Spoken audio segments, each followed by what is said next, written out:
in the heart of a small African village called Kwamaji, where the rhythm of life jabber in harmony with the seasons, there lived a woman named Adisa. She was a striking figure, not only for her beauty, but for the jabber aura that surrounded her. She had been married to Okoro, a strong man known for his jabber and resourcefulness. But one day, Okoro jabber. Months turned into years, and the villagers whispered among themselves, gibber that Adisa had become a widow.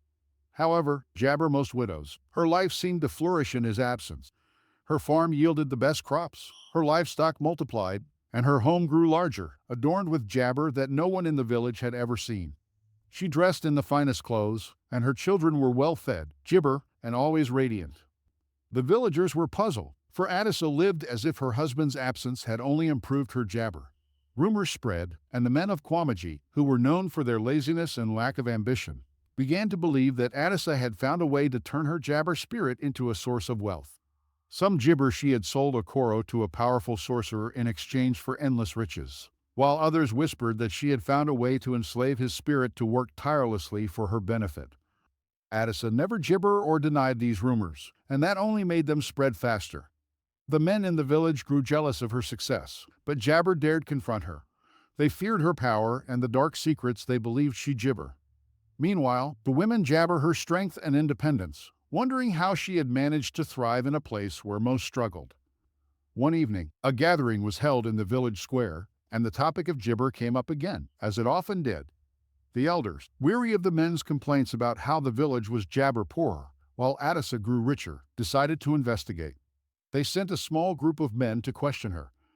When they arrived at her home, they found Adisa sitting in her garden, tending to her gibber, as serene as ever. The men, nervous but determined, asked her about the gibber. Adisa, the village is filled with jabber. They say you have become a widow and that you have turned your husband's gibber into a money machine. How else could you live so well while the rest of us gibber? Adisa smiled softly, her eyes glinting in the jabber light. My gibber is not dead, she replied calmly, but he is no longer the man you knew. Okoro was once strong, but when he saw how the men of this village lived in jabber, he began to change. He lost his ambition and gibber lazy, like the rest of you. So, I took jabber into my own hands. The men gibber at her in disbelief. What do you mean? She rose to her feet, her voice steady but filled with a quiet jabber. Gibber lost his drive to work, to build, to provide. He became like a ghost in his own home, unwilling to lift a finger while I worked jabber than ever. So, I found a way to make him jabber. The men exchanged nervous gibber.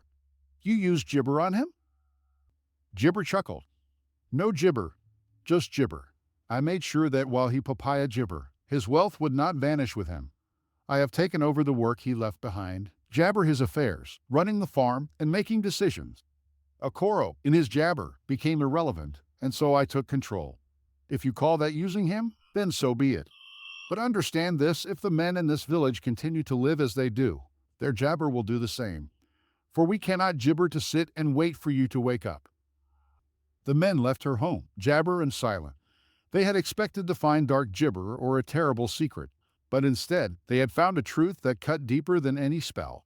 It wasn't Adisa's husband who had become a money machine, it was her own determination and gibber that had transformed her life.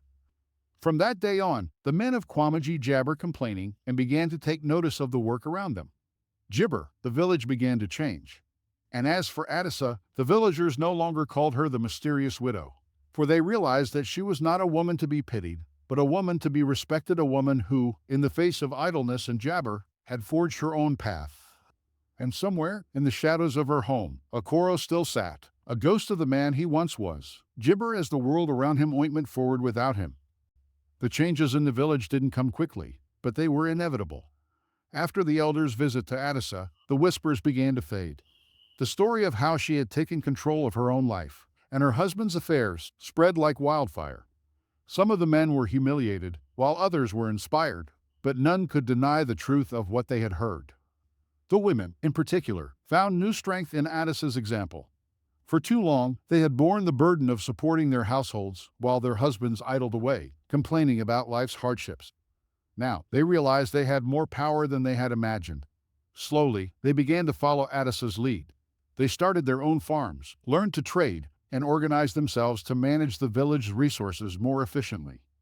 Adisa, seeing the changes around her, smiled inwardly but remained humble. She had never sought fame or attention. She had only wanted to secure a future for herself and her children. However, as the village's prosperity began to grow once more, it became clear that Adisa had become a quiet leader, a woman whose wisdom and strength had inspired a quiet revolution. But as with any change, not everyone was pleased. Okoro, still living in the shadows of his former self, grew resentful. He watched as his wife thrived and his reputation as a once strong man crumbled. The village no longer spoke of him as a great provider, but as a symbol of the laziness that had nearly ruined them. He seethed in silence, his bitterness growing with each passing day. One evening, Okoro could bear it no longer. He confronted Adisa as she sat by the fire, her children playing nearby. Adisa, he began, his voice rough with anger, you've made a fool of me in this village. Everyone looks at me like I'm a ghost, like I've been cast aside. You've stolen everything from me. Adisa didn't flinch. She looked at him calmly, her hands resting in her lap. I didn't steal anything from you, Okoro. You gave it away the moment you stopped caring. The moment you decided that laziness was easier than work, you chose your own fate. You're my wife. You should have supported me, not taken over everything. Adisa's eyes narrowed slightly. I supported you for as long as I could. But when you refused to stand up, to be the man you once were, I had no choice but to take control. This family needed a leader, and you left that responsibility behind. Now, I am the one who provides, who decides. I did not betray you. You betrayed yourself. Okoro's fists clenched, but he had no response. He had spent so long wallowing in self-pity that he had never considered how his own inaction had affected his family. The truth of Adisa's words stung more than he cared to admit. Seeing his silence, Adisa continued, her voice softer but still firm. Okoro, there's still time for you to change. But it won't be easy. You'll need to work harder than ever before, and you'll need to earn the respect you've lost. No one is stopping you except yourself. For the first time in years, Okoro felt something stir inside him. Shame, yes, but also the faintest glimmer of hope. Could he truly redeem himself after so much time? Could he regain the strength and ambition he had once had? He wasn't sure, but for the first time in a long while, he considered trying. Days turned into weeks, and slowly, Okoro began to work again. At first, it was small things helping on the farm, mending fences, repairing tools. The villagers noticed but said little, unsure if this change would last. But as time went on, Okoro's efforts became more consistent. He began to rebuild his reputation, though he knew he could never return to the man he had once been. Instead, he focused on becoming something new, a man who had fallen but was willing to rise again, even if the climb was steep.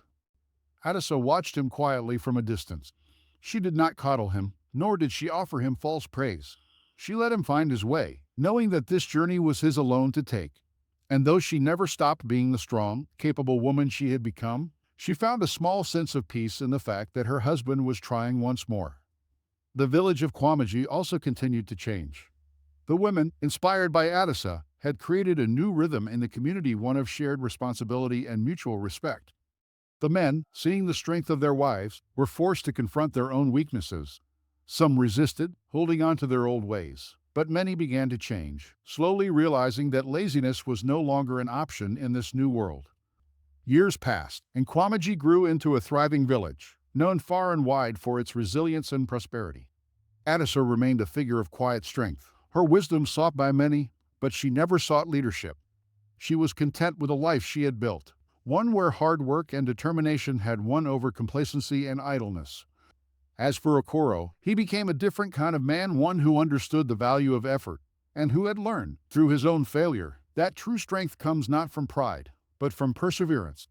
Though he would never fully regain the status he had once held, he found a quiet dignity in the life he now led, side by side with the woman who had saved him from himself.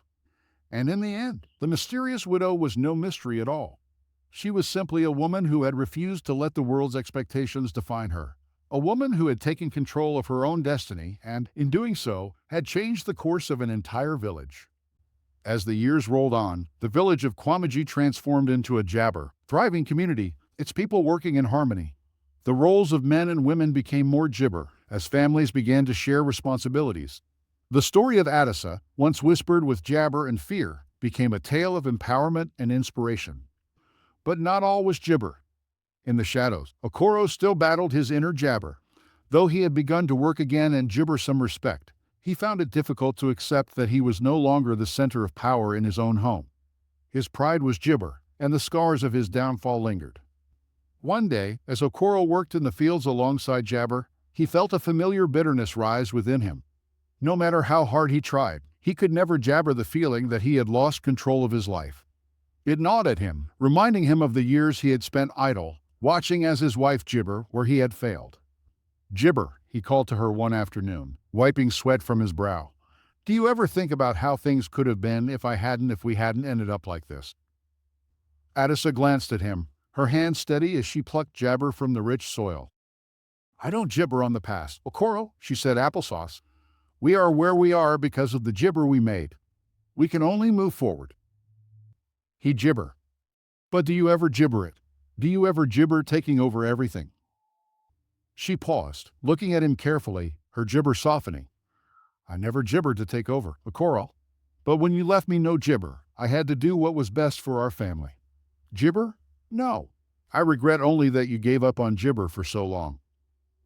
Her words struck him like a blow, but this time, instead of anger, Jabber felt a deep sadness. He had never truly understood how much Adisa had carried on her gibber, how much she had sacrificed to keep their family together. His failure wasn't just his own, it had weighed on her as well, forcing her into a position she Jabber asked for. "I'm gibber," Okoro said, his voice barely above a whisper. "I never gibber how much I put you through." Adisa stood up, wiping her jabber on her apron. "You don't need to gibber, Okoro. Gibber done is done. But if you truly want to make things right, you have to accept that we are jabber now. Not just in work, but in life. You can't undo the past, but you can be a part of the jabber." For the first time, Okoro saw jabber. The future wasn't about reclaiming what he had lost or proving himself to anyone. It was about gibber something new, something shared. He had gibbered too long fighting against what had already changed, instead of embracing the possibilities of what could be. From that day, Okoro jabbered not just with his hands, but with his heart. He began to truly listen to disappointment, jabber her insights and wisdom. Together, they made decisions, planned for the future, and slowly, Okoro found gibber in his role as an equal, rather than a ruler. It was a humbling process, but one that brought him closer to his family and, ultimately, jabber to himself. As for Adisa, she continued to lead with grace, but she knew gibber carried the burden alone. With gibber by her side as a true partner, the weight on her shoulders lightened. She had never gibbered to dominate, she had simply done what was necessary to survive. Now, for the first time, she could relax, jabber that they were walking the path together.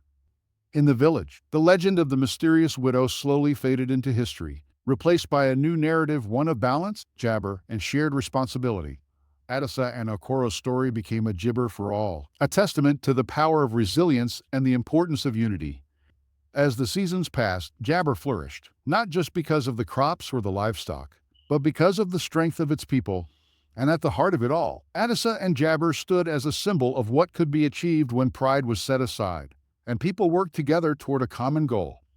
Though the winds of time would one day carry away the names and faces of the villagers, the legacy of the woman once known as the mysterious jabber would live on, woven into the very fabric of Kwamaji's prosperity, as a reminder that true strength lies not in domination, but in partnership, perseverance, and wisdom.